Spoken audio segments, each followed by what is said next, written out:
Good morning, everybody. Happy Tuesday. And today we are continuing our SAT Khan Academy problems being solved live via live stream. Without further ado, let's get into it. And today we are solving data collection and conclusion problems.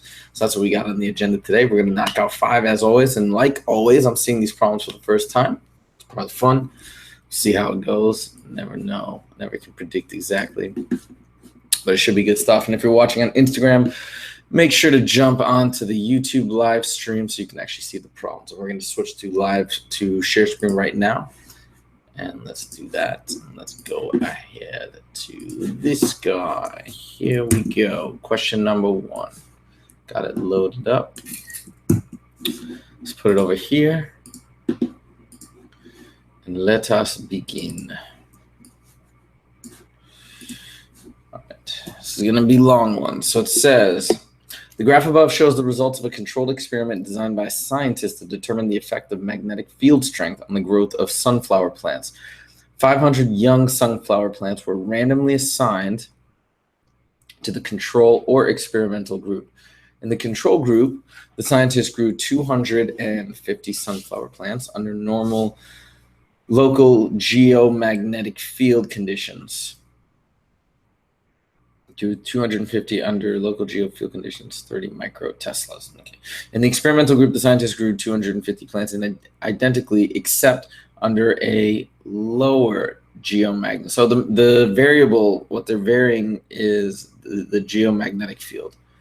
One with 30 and one with 20. Based on the results of this experiment, which conclusion is not valid? So here is our experimental. This is with the... Which one? Under normal is 30, so this is 20 Teslas, right? And this is under 30, okay?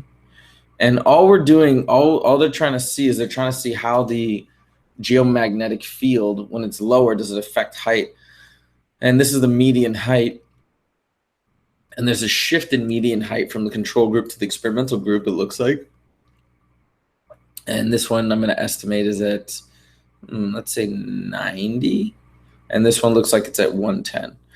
So which conclusion is not valid? So let's read this. Sunflower plants grown under lower magnetic field, which is this guy, the experiment, were more likely to weigh more than sunflower plants under normal magnetic field conditions. So this is height. This is talking about weight, maybe taller. They could weigh more. So we'll leave this for now, put a little dot there. There's evidence of an association between the strength of magnetic field and height in sunflower plants. This is definitely valid. So we're trying to find something that's not valid. Sunflower plants grown under lower magnetic field conditions were more likely to be taller than sunflower plants. I'd say that's pretty good. And D, members of the control group were more likely than members of the experimental group to grow less than 100 inches. Were more likely than members of the experimental group. I'd say that's true also. It's weirdly phrased, but I'd say that's true. So it looks like A is probably going to be our best bet as far as something that's not valid, because this doesn't, apparently it looks like they didn't really measure. And that's fair, actually, now that I think about it, because who knows? You could have a shorter plant, but it could still be much heavier. So let's go ahead and see if that makes sense with what they have chosen. So we're going to try A, and that is correct. Okay. So that's all it was. It just wasn't valid because we really had no metric displayed to show weight, even though you might assume they didn't. Okay, let's go to this one. Question number 2. A researcher wants to conduct a survey to gauge U.S. voter opinions about the U.S. Congress. Which of the following should not be a component of the survey?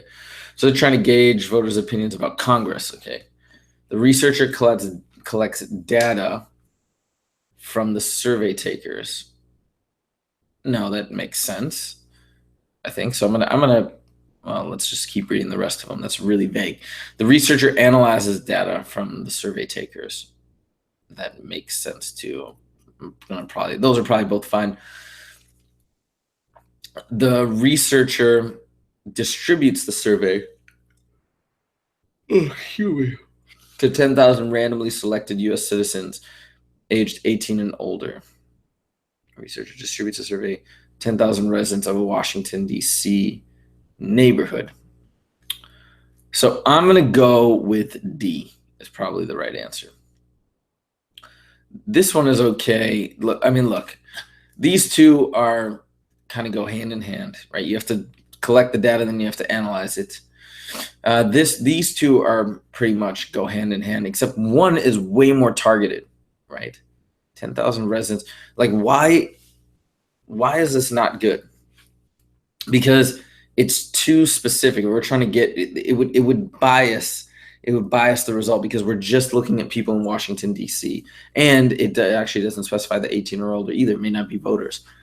So I would say that D should not be a component. And that is correct. Okay. Let's try question number 3. These are actually, you really got to think about these. I'd say for some of the more math heavy ones where you're actually, whatever it is, solving, writing, etc., those come much more quickly to me. These I really have to think about. So hopefully this is valuable for you as well. Hey, how's it going? Thanks for saying hello on Instagram. Okay, so, and again, if you want to check out the live stream and see what I'm actually solving, go to my YouTube channel, go to YouTube, search for Scalar Learning, and you can jump on right now. A scientist wants to collect data about the effects of gravity on the growth of soybean plants. To test her hypothesis that soybeans grow better in zero gravity, she randomly assigns the plants into one of two groups. The first group, is grown in typical soybean growing conditions in a greenhouse, and the second group is grown in zero gravity. Let's say 0 G's, and this is control. But yet otherwise identical, right? They just want to change one variable. Which of the following is the best description of the research design for this study? And the second group is grown in zero gravity. This is a controlled, I would say controlled experiment, because we have a control group like this. It's not a survey because we're not doing a survey. Yeah, it's just a little hairy when they throw in a none of the above, but I call this a control group, because a controlled experiment, because a controlled experiment is where you literally have a control group and where you're doing everything standard, and then you're taking this experimental group and you're changing one thing. So you're seeing the effect of that one thing, right? So I would call this a controlled experiment. Let's see if they agree. And we've got controlled, and that is correct. Okay, and they even list them out. They say observational studies, we just observe and measure. In sample survey, we obtain data from a subset of the population through a questionnaire or interview. Excuse me. Okay, we got 2 more questions, and then we call it a day. Clear the board. Here we go. A researcher representing a city government wants to measure public opinion about recycling by asking 1,000 randomly, so about recycling, public opinion, 1,000 randomly selected residents a series of questions on the subject. Which of the following is the best description of the research design for this study? This is a sample survey. Okay, straight up. We're taking a sample of the population. I am very tired. 1379 mentioned, and yes, because I keep yawning. So it's a sample survey. You're going out to the community and you're giving a sample of them, 1,000, a survey. That's it, straight up. Okay, finish up with question number 5. All right, this one again is a little denser. Here we go, last of the day. Like I told you guys, there's such a big emphasis now on all this data analysis stuff. It's crazy.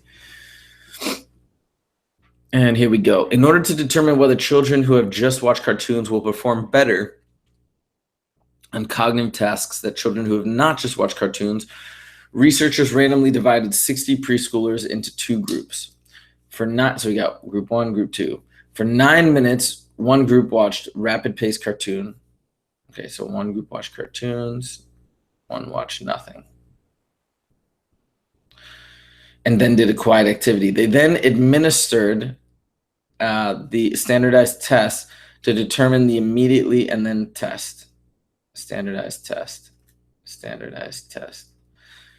To determine the immediate impact of the children's previous 9 minutes of activity. Which of the following is the best description of this type of research? Once again, this is a controlled experiment because we have a control group. We have two groups. We have a control group, and then we have our one with the cartoons, and we're seeing how does it affect.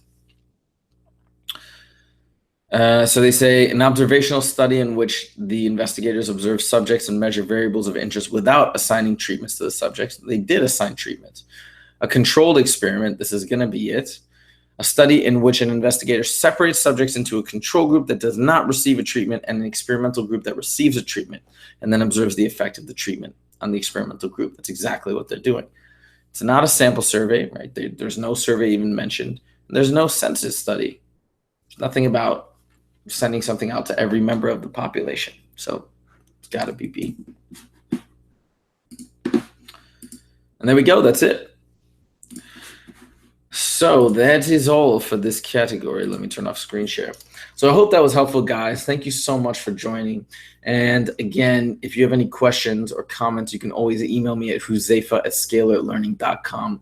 And please like this video if you did like it. Definitely make sure to subscribe if you haven't done so yet to get all the up-to-date information on videos that I'm releasing on anything and everything related to math education. Thanks, guys, so much, and have a great rest of your day. Take it easy.